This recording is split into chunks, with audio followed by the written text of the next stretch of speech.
क्या तुमको किसी ऐसे यूएफसी चैंपियन का नाम पता है जिसकी स्ट्राइकिंग और रेसलिंग दोनों जोरदार हो? जी हाँ, John Jones, Daniel Cormier, GSP और इस्लाम मखाचेव। बट क्या तुमको इस्लाम मखाचेव और ये बाकी फाइटर्स के बीच में फर्क पता है? ये फर्क स्किल का नहीं है, ये फर्क फिटनेस का नहीं है, ये फर्क है तो सिर्फ टाइटल का। ये बाकी तीनों फाइटर्स डबल चैंपियन बन चुके हैं, पर इस्लाम मखाचेव का अभी भी डबल चैंपियन बनना रह गया था। तो फाइनली इस्लाम मखाचेव अब वेट बढ़ा चुके हैं और वो जा रहे 77 केजी वाली डिवीजन में जेडीएम से लड़ने। पहले वो 70 केजी वाली डिवीजन में फाइट करते थे, तो उनको ऑलमोस्ट 7 किलो बढ़ाना होगा जेडीएम से लड़ने के लिए। इस फाइट के बारे में तो हम बात करेंगे, बट ये 7 किलो बढ़ाना उतना ईजी नहीं है, क्योंकि ये सारा वजन उनको मसल के तौर पे बढ़ाना है, ना कि फैट के तौर पे। 1 महीने में आप ऑलमोस्ट 1 किलो मसल गेन कर सकते हो। इस हिसाब से इस्लाम को 7 महीने लगेंगे 7 किलो मसल गेन करने में। अब ऐसा जनरली होगा नहीं, क्योंकि सबसे पहली बात तो इस्लाम को इतना टाइम नहीं मिलेगा, और 7 किलो क्लीन मसल गेन करना बहुत ही डिफिकल्ट टास्क है। इसीलिए किसी भी फाइटर के लिए वेट बढ़ा के ऊपर जाके लड़ना एक चैलेंजिंग टास्क बन जाता है। मान लो कि आप 70 किलो के हो और वेट बढ़ाना चाहते हो, तो सबसे पहले तो आपकी स्पीड कम हो जाएगी, और उसके बाद आपको मैचेस भी अपने बराबर के वेट वालों से लड़ने पड़ेंगे, जिनके पंचेस डेफिनेटली ज्यादा स्ट्रॉन्ग रहेंगे। और इस नए वेट की तुमको आदत भी डालनी पड़ेगी, जिससे तुम्हारे हाथ पैरों के बीच वही सेम कोऑर्डिनेशन रहे जो कि पहले था।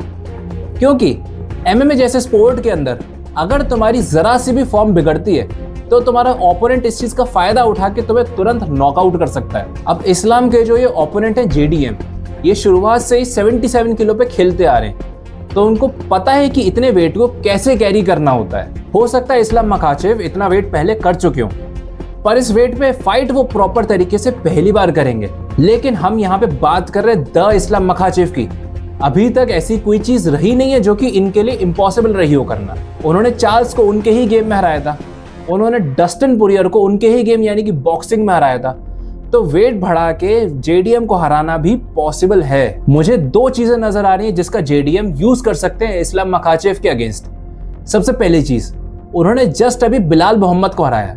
अब बिलाल मोहम्मद और इस्लाम मखाचेव ट्रेनिंग पार्टनर्स रह चुके हैं, और इन दोनों की फाइटिंग स्टाइल काफी कुछ मिलती जुलती है। फर्क सिर्फ इतना है कि जो भी बिलाल मोहम्मद करते हैं, इस्लाम उस चीज को परफेक्ट तरीके से करते हैं। अब जब जेडीएम बिलाल को हरा चुके हैं, तो उनको ऑलरेडी पता है कि इस्लाम मखाचेव किस तरीके की फाइटिंग स्टाइल लेकर आएंगे। वो ऑलरेडी हैवी रेसलिंग की प्रैक्टिस कर चुके हैं। उनको ऑलरेडी पता है कि किस तरीके के टेक डाउन्स आने वाले हैं और उनसे कैसे बचना है। वो ऑलरेडी ये सेम प्रेशर 5 राउंड तक झेल चुके हैं। अब दूसरी चीज, जेडीएम ऑस्ट्रेलिया के रहने वाले हैं, और ऑस्ट्रेलिया के एक और फाइटर जिनका नाम है अलेक्जेंडर वोल्कानोव्स्की, ऑलरेडी इस्लाम से लड़ चुके हैं। जब आप इतने बड़े लेवल पे फाइट करते हो, तो आप अपने ओपोनेंट को बहुत ही डिटेल में स्टडी करते हो।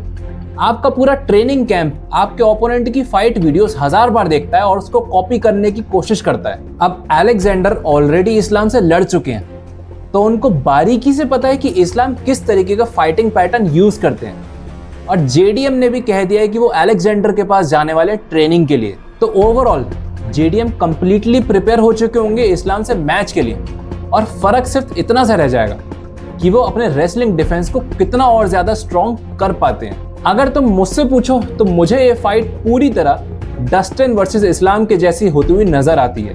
पहले 3 राउंड में इस्लाम जेडीएम को ना ही सबमिट करवा पाएंगे और ना ही नॉकआउट कर पाएंगे।